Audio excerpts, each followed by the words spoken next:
Hey guys, it's me. One more video this evening. I started to have kind of a conniption fit with myself, where I felt was feeling like I had backed myself into a corner, saying, "Okay, I have to do this, this, and this before I can do that." And I decided, no, I don't have to do any of that. I'll finish the Genesis in a while, but I have so many records I just want to show, and I thought, well, let me just try to get to some records that I have not seen anyone or artists that I haven't seen yet. I think for the most part that's what I pulled is stuff that I watch a lot of the videos. I don't comment on all of them, but I really do watch a lot of videos. And yes, I do skip through some when I'm just trying to see what you're showing. You know what I'm saying? I don't have the time to watch. I don't. I love this community so much though, and I want people to enjoy. Just keep doing it. Yeah, do it because you enjoy it. That's what I'm doing. I'm enjoying it. So here's some records that I want to show that I really like, and I just haven't noticed. Maybe I've missed that anyone's shown these artists. Matthew Herbert to start with, and this is the Plat du Jour EP, that the Appetizer EP. I think in about 2005 he put out an album called Plat du Jour. Matthew Herbert is a sound manipulator, and what he does is he bases most of his work on actual sounds of everyday life. He does not use pre-used samples. Everything is what he collects on his own. I think I understand. Very interesting man. This is really good because again it's very musical, but it tells you right on the back what everything is made from. So for example, the first track, the musicians, Leo Taylor plays a half dozen eggs, egg cups, a whisk, a glass bowl, and some egg boxes. Seriously. And the other guys, including Matthew Herbert, play a sample of an egg on a glass bowl. And you can hear it. You listen, but they break it up, they sample it, and it's music. They actually make songs. This is very, very interesting. Very listenable, not just an interesting idea, but very listenable. So, Matthew Herbert. There you go. I wanted to show some of him. Now, I've talked about this band. I know I talked about this band to Blue ECM. I know he likes Sunny Day Real Estate. I don't know if I've shown this before, but this is so good. The Rising Tide. My goodness. Interesting that the drummer went on to play in Foo Fighters, I believe. Because no offense to Foo Fighters, that music is just so commercial to me. I mean, it has energy, and Dave Grohl plays like it's his last note, but compared to this music, there's no comparison to my ears to the quality of the songwriting.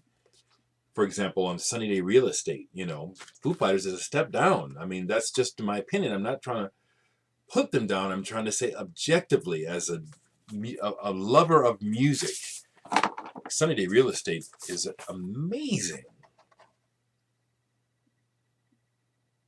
Really happy to have this album. And it's very, very epic. Not every song, but several songs on here. It's like the music is really trying to reach beyond. It's trying to reach something. I love it when I hear that in music. I want to show two albums, though two that I have, and I want to get more. So I just love this band from Wales, Super Furry Animals. I don't believe I've seen anyone show any Super Furry Animals, or I've missed it. These guys are great. Phantom Power. And they had I guess, kind of a hit off of here. Golden Retriever. These guys are great. They're very Beatles-like. Very creative. Very creative. It's like, I'm amazed at how much good music they can come up with. This is a 3-sided LP with an edge side. Let me get out the edge side. I'm assuming that when people make 3-sided albums, it's because when they're done with what feels like the record and it's not completely 4 sides, but they want to complete it, they want to put it out as the complete project, then your option is to do an edge side, which I don't mind. I kind of like it. Kind of fun. Kind of useless, but it's fun. But Super Furry Animals, great band, and had the great fortune of meeting Gruff Wrist, the leader of the band, actually spending a few minutes with him. It was difficult because his English, I was surprised at how broken his English was for, the way he sings his songs. But very nice man. Very nice man. Saw him play solo. And then Dark Days, Light Years, Super Furry Animals. This is, again, great stuff. I like this. It's like the front is the back. I love the artwork.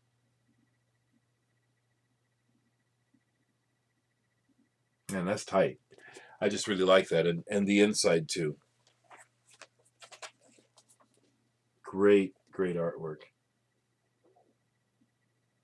Man, I could just show that for a while. Isn't that psychedelic? And it matches the music. It matches the music. Super Furry Animals. I guess what I'm asking by showing this is, I'd love to know who else likes this band. What do you have by them? I've got a bunch of CDs, but these are the only vinyls I have. And a couple DVDs, too. Really like Super Furry Animals. I don't show a whole lot of R&B and soul music, and that's deceptive. It's a big part of my life. I don't collect it much.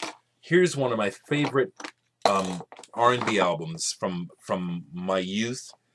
I think it's an unknown. Yeah, I like to say these sort of pretentious. Is that pretentious? I like to make these announcements. I think this is an undiscovered gem of rhythm and blues music, soul music from the 70s. Jerry Butler's Ice on Ice. This is a badass album, okay? Now, people talk about Al Green, and Al is cool. And Jerry Butler's not an Al Green. He's the Iceman. But you talk about someone having a singular approach that is very unique, very effective, very soulful. Jerry Butler. He was an original member of the Impressions, along with Curtis Mayfield, if y'all don't know. Walking Around on Teardrops is one of my favorite sad songs in the R&B vein, if you want to put it like that. But I love this album. Every song. I forgot to remember. Did the hit off of here? Moody Woman. Do you remember that? I used to just love to hear that when it come on the radio. His voice, the tone, the timbre of his voice. Moody Woman. I can't do it, but that's kind of close. This is one of my favorite R&B albums. Jerry Butler, Ice on Ice. I think this band is from New Zealand or Australia. The only reason why I say it is because they're on that fantastic Flying Nun label. But the band is Chainsaw Masochist, and I have not been able to find really anything substantial about this band. I really like this record a lot. Periphery, Chainsaw Masochist. There's a couple songs on here that go on my favorites list. Let me tell you the name of one of those songs. It never occurred to me off of here. I love that song. It's a great song. To not be, I'm imagining that, again, see if this is on YouTube. I think maybe it is. Chainsaw Masochist. Are they from Australia? Are they from New Zealand? Anybody know? I think this is great. Only record of theirs that I've ever come across. Dagmar Krause started out in Slap Happy, and then she joined Henry Cow. But I had the great fortune of when I was trying to find anything I could with Fred Frith, Henry Cow people back when I discovered them and finally got them. Like Genesis, I wanted to be a completist, which was very hard, and I can't be because there's so much stuff. But Dagmar Krause, I found an album that she was playing on a group called Commuters. This is unique. Let me see what label this is on. This is pretty unique. This is recorded in Amsterdam in 1982. And what is this label? Because this is very unique. I don't. Amphibious, yeah. Amphibious Records. So as much as I'm showing these records here, I'm really asking for information, because I have been very pleased to find through the vinyl community and just YouTube in general. Because I live in Omaha, sometimes I feel very isolated, and I feel like, am I really the only person that knows about these records? And thankfully, that's just not true. Also, thankfully, I've discovered people who know a vast ton more about music that I'm interested in than I do. And they're showing records I've never heard of. George Lupine is one of them. He just downloads videos of just some of the most amazing music that some I've heard of, some I've never heard of, and it's just exactly what I'm looking for. And this is Commuters with Dagmar Krause. This is excellent. Factory Records, one of the bands that we don't hear too much about, Crispy Ambulance. And this is an EP of theirs called Live on a Hot August Night. This is just good, just great, great. In the vein of Joy Division, but not. Factory sound, absolutely. You like the Factory Records sound? Yeah. This is the Belgian imprint, Factory Benelux. Crispy Ambulance on Live on a Hot August Night. This is killer. I'll say it again. You like Factory Records, you like Joy Division, you like that type of thing? Check out some Crispy Ambulance. I have so many different genres. I just can't keep. I'll watch videos and I say, oh, I have that. I haven't shown it yet.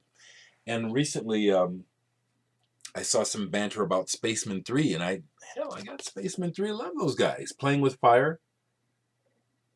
Spaceman 3, you know what I'm saying? Sonic, Jason, who went on to do Spiritualized. I'm trying to think of the album they have, the band they had before this. I've got some videos by them. It's not coming to me, but psychedelic, drug music. Oh yeah. Oh yeah. I'm keeping these out for a while because I need, that's another wonderful thing is you pull this stuff out and it's like, okay, it's time to listen again. How good is this? How good was this? That's going on as soon as I'm done. Talking about the Henry Cow camp, which is, okay, just talking about the Henry Cow camp. Here's another record by here's a solo album by John Greaves, who was in Henry Cow. And this is just something with Peter Blakeved and Lisa Herman. And I'm telling you folks, if you like that stuff, I'm shouting out to people. You like Big Star 1000. You may already have this. I bet you do. Q Roan by John Greaves, Peter Blakeved, and Lisa Herman. Is this awesome or what? Whew. The music, the cover, perfect. Yeah. The music seems complex, but it's I find it very easily digested and very, very listenable. Lisa Herman's voice is wonderful. And I really like John Greaves' play with words. Now, I don't study literature, but I would study his lyrics. The way he and Peter Blakeved, very interesting lyricists.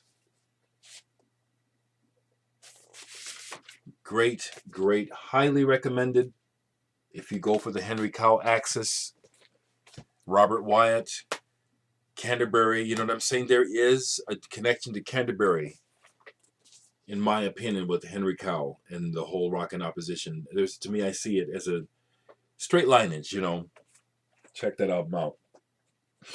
I love Japanese, not the J-pop. I just have an affinity for the Japanese culture. I'm not sure why, but I just really like the Japanese and the way that they do things, including their music and their dress. And when I went there, I loved the seamless. For me, the short time I was there, 2 months I was there, I loved the blending of spirituality and Western, because the spirit is everywhere. The opportunity to get spiritual is everywhere. Temples everywhere. I loved it. So here's artist that I have not seen anyone speak of, Masabumi Kikuchi. This is like Miles Davis jazz, kind of about in the period of On the Corner. I'm paying this album a high compliment saying those words. Miles Davis, On the Corner, Live Evil, Electric Miles. That's because this is tough. This is really good. That sort of ostinato thing, you know, where they get a groove and they don't let it go and they just, it subtly builds and it hypnotizes you. Susto. This is a winner. And this was put out in America on Columbia. Major label. Major label. Now, this cat was actually in the band T Square, I believe. And I have one of their albums, and it's real commercial. Jazz light, you know, fusion light. But they're great players. And that's how I found them. I just want to show the fact that this record's on a major label. Although you may not have ever heard of this guy. Masabumi Kikuchi, Susto. I've always loved that about Columbia Sony, that they have had such a large catalog and made so much money that they could consistently over the years take chances on quality music that probably won't sell. And so as a result, we have the music to listen to, thankfully. Here's another one from early UK days, 60s, 70s, folk psychedelia. We hear all the time, not all the time, but we hear a lot about the Incredible String Band. But what about Principal Edwards' Magic Theater? On John Peel's label Dandelion, they have a couple other albums, at least one, a couple that I have not seen that I would, if I saw them, I'd snap them up in a second. This is John Peel's label, Dandelion. I think it's pretty collectible. This is, you know. And this is folk theater with a touch of psychedelic thrown in. Do they sound like the Incredible String Band? No. Are they in that same territory? Somewhat, yeah. But is this good? And am I highly recommending this to folks who are interested in that stuff? You better believe it. Principal Edwards. I got just a few more because I'm just amazed at how the time just is gone. I'll look and it's like 17 minutes. It just feels like 5, you know. M83. I think this guy's Canadian, is he? Before the Dawn Heals Us. Some of his songs are a little teeny boppish to me, but in general, I love where he's trying to go for somewhere between prog and shoegaze and ambient. I hear all three running through his ideas. Beautiful. Some of this is really beautiful. M83. I know there's other folks. I think Cool Ranch Dressing, I think I've heard you all talk about M83. If maybe you've shown some of the records, I missed it. This is, to me, a rather interesting artist on Blue Note from back in the day. It's an electronic music artist from France, Gilles Maillet. First, I want to see, when was this released? 1989, okay. But it's on Blue Note, and it's called Mindscapes. This is interesting because it's an interesting blend of jazz and electronics. And it's also got an ambient thing going too, but it doesn't fit in with the Eno sort of thing. It's like this is something of its own. And I have another one of his early albums on Verve, Tome 4, I believe. But I wanted to show this one. I find again that it's interesting that it's on Blue Note. It's not very much like a Blue Note recording, but it's very, very good. Mindscapes by Gilles Maillet. The last thing I'm going to show is by Eddie Prevost, who came to my attention through AM.